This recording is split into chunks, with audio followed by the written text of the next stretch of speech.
এদের খালি হোটেলের খাবার পছন্দ, খালি বাইরের হোটেলের খাবার এনেদের খাওয়া, ঘরের খাবার ভাল লাগছে না বলো। আর আজকে আমি রাতে এখনো রুটিও করিনি, রোজ রাত্রিরে রুটি তরকারি ফেলা যাচ্ছে।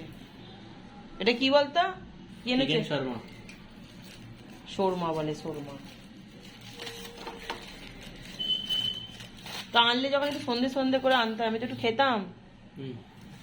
খাওয়া হয়ে গেছে, এখন নিয়ে এসছে। তো বন্ধুরা, এটাই আজকে আমাদের ডিনার, রাতের খাবার, তিনজনের তিনটে। ময়দার না আটার এরকম কালো কালো কেন? আটা দিয়ে একদিক দিয়ে ভালো, ময়দা হলে ময়দা মনে হচ্ছে আছে, নেই যে একদম তা না।